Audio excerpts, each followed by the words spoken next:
Ahmedabad, 6e ville de l'Inde, dans l'est du pays. C'est ici que Balkrishna Doshi s'est installé en 1955, après avoir travaillé en Europe, où il a collaboré à de nombreuses œuvres de Le Corbusier.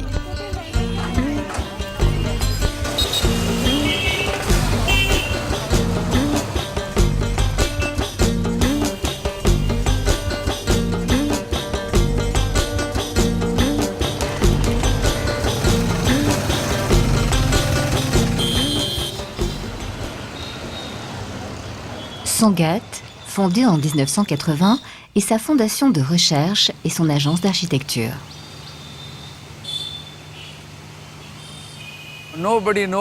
Personne ne sait qu'ici ce sont des bureaux.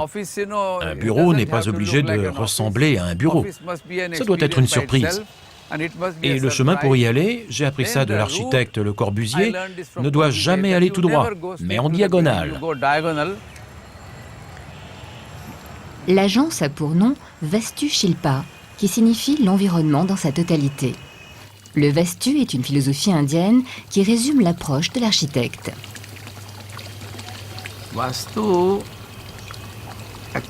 Le Vastu est comme l'esprit, ce qui ne peut pas être mesuré. Il nous oblige à voir l'environnement, les structures, les systèmes comme un tout, et à regarder s'ils sont bien équilibrés ensemble. Ça veut dire qu'il faut se poser des questions sur le climat, sur le comportement des gens, sur les matériaux, et voir si tous ces éléments créent une harmonie et une vraie dynamique.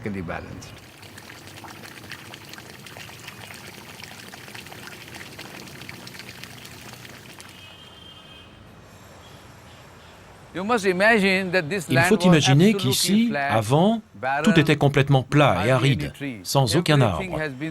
On a planté tout ce que vous voyez. Et c'est comme ça que le paysage change. En Inde, dans l'architecture, on a besoin de transformer les paysages, de récupérer l'eau, de travailler avec le soleil et créer des forêts afin de faire baisser la température.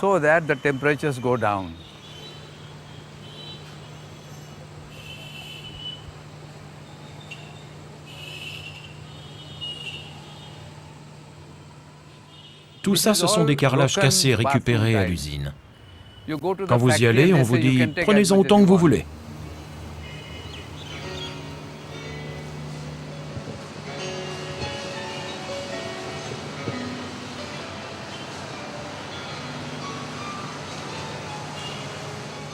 Cette musique, je l'ai rajoutée pour chasser les bruits de la rue et pour qu'on puisse profiter de la vie.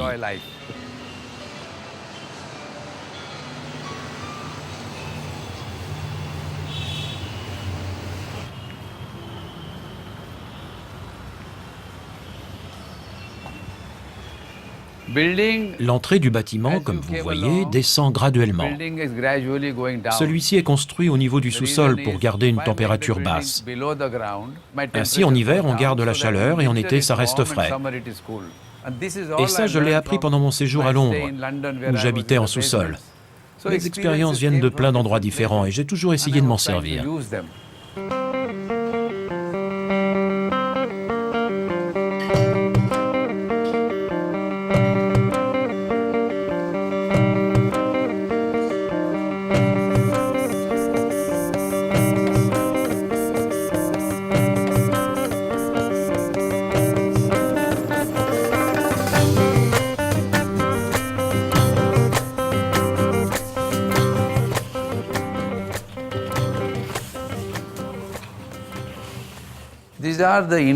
Ça, ce sont les miniatures indiennes que j'ai faites pour une exposition à Philadelphie. J'ai voulu utiliser cette technique indienne de dessin. Sur une seule feuille, on doit pouvoir tout comprendre. Tout ça, ce sont des canaux. Quand l'eau de pluie tombe, elle arrive dans cette gouttière, elle va par là, elle arrive dans cette cuve. De là, elle va vers ici, et soit elle est récupérée à cet endroit, soit elle est recyclée grâce à une pompe. Elle repart là-haut, et à nouveau, elle redescend. Donc l'eau de pluie peut couler en continu sans autre source. Alors qu'est-ce qui rend le chemin intéressant ici? La position des murs et des ouvertures.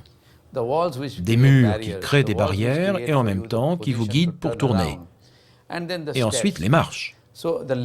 Ainsi, l'ensemble du paysage, des murs et leur manière de structurer l'espace est ce qui fait l'architecture.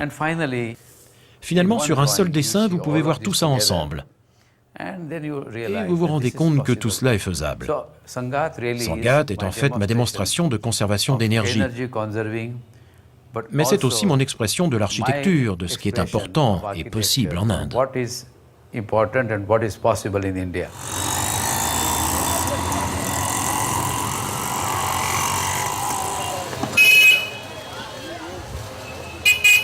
Bangalore, IIM, l'Institut indien de management.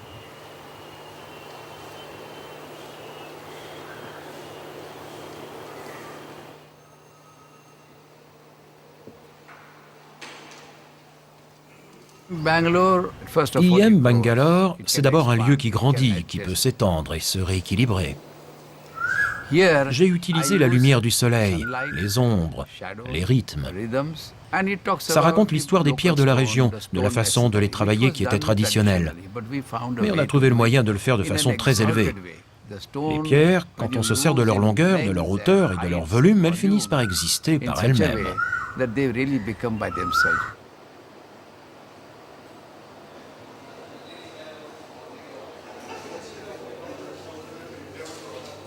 Les cours intérieurs et les couloirs doivent encourager les étudiants et leurs professeurs à se retrouver spontanément.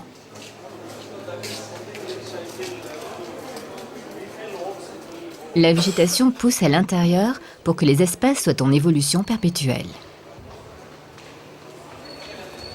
En Inde, l'incertitude et le changement sont la seule constante. C'est tout le temps comme ça. En Inde, les situations changent, les gens changent, la vie change. Des générations apprennent ensemble à vivre dans l'intemporalité.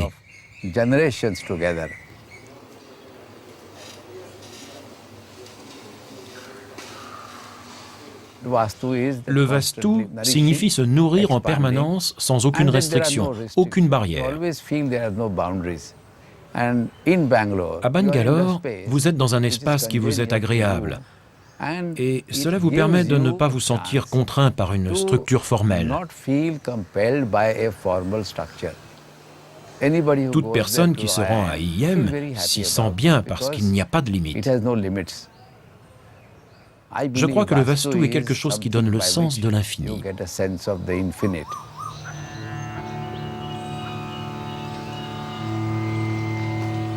Pas loin de Sangat, Ahmedabad Nugufa.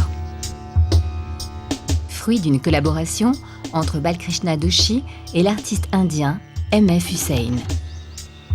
Nugufa signifie la grotte.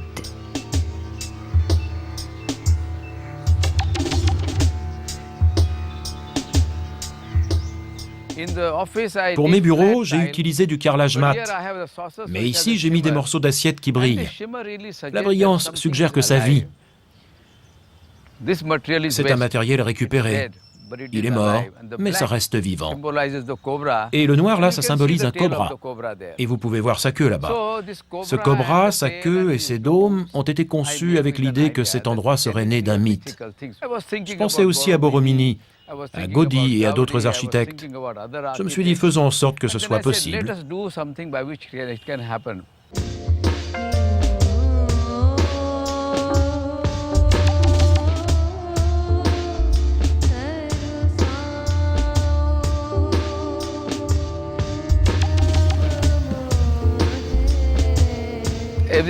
À chaque fois que le soleil bouge, la lumière change, et ça change complètement l'intérieur.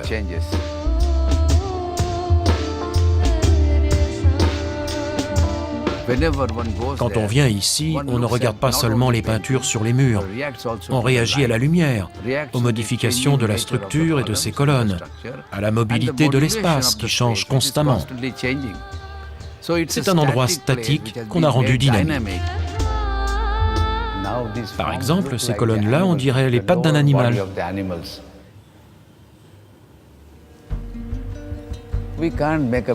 On ne peut pas faire un bâtiment comme un produit. On ne peut pas le poser là et dire « voilà, c'est fini ». Un bâtiment évolue. Il a des fonctions, son environnement l'influence. Et donc il devient autre chose. Les œuvres, une fois construites, transforment les gens. Et quand les gens investissent les bâtiments, ce sont eux qui les transforment.